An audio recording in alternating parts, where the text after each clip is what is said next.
Hand-painted signs, anyone can look at them and very quickly see that it's human. It has soul. It's made by the human hand and it has that touch.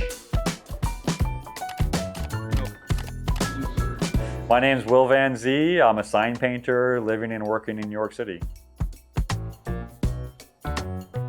I don't know. I really don't know how I fell into this. I did grow up paint graffiti, and I think that this is kind of a natural progression of that for a lot of sign painters, not just in the States, throughout the world. Don't need much. It was about a year after I graduated college, and I had recently been evicted from my apartment. I think we're good. I think we're real good. One of my roommates wasn't paying rent, we found out. And my best friend and I were kind of scrambling, trying to find a new place, sleeping on our friends' couches. And I got a job offer. I had been painting murals at this spot in Sunset Park every night, like after the place would close. And we were there finishing up. I was cleaning up my gear, packing everything up. And these two guys in suits walked up to me and sat me down and were like, "Hey, do you want to come and work full time for this company?" I took a couple days and was like, yes, you know, and that was really the start.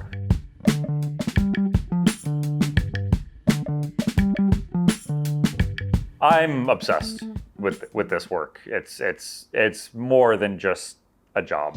Even in the hard parts, you know, the tough client conversations, or when things don't go quite right, or weather gets in the way, I find that even on bad days, there's a lot of parts that I can still pull out of it that are really good.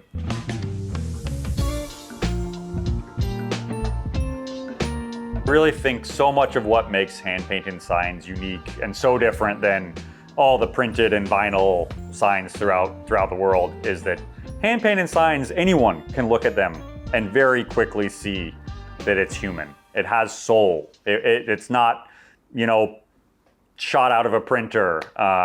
It's made by the human hand and it has that touch. So anytime I get artwork from a client that's kind of like pre-designed, you know, we'll print that out and then they go up on the easel, you know.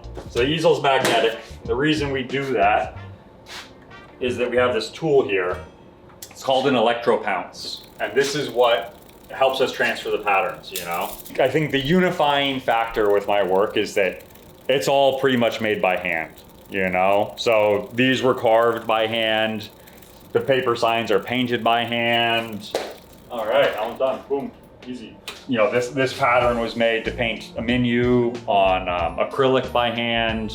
So that's kind of the unifying factor. Even if it's a carved sign or a painted sign or a gold leaf sign, they're all, these will get primed. I have like a sealer and then painted. And this particular sign is kind of like, they kind of want like a aged historic look. So it's actually going to be kind of like a faux finish. They'll be glued up to a larger panel, like a big circular panel, and then hung outside a pub in the neighborhood.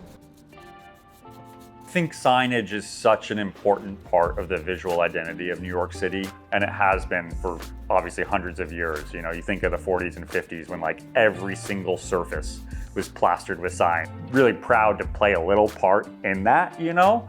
But they're everywhere you go. From Times Square, the massive, what used to be massive neon and is now a bunch of LED screens and stuff. The bodega, you know, the humble little corner bodega with the aluminum, yellow sheet metal aluminum on the sign with something hand painted on it, you know? They tell a story. And I think they're a big part of how people who live in New York but also come to visit New York, how they see the city, you know? I had such a blast this season watching the Knicks playoff run. I think it kind of captivated the whole city.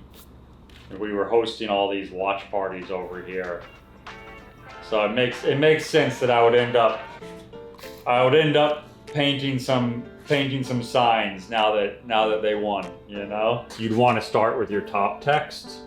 With these particular layouts, I like to start with the orange because I like to bring the dot of the I under New York to get some layers there. So you want the orange to dry before you drop the blue on top. Usually they'll take about an hour.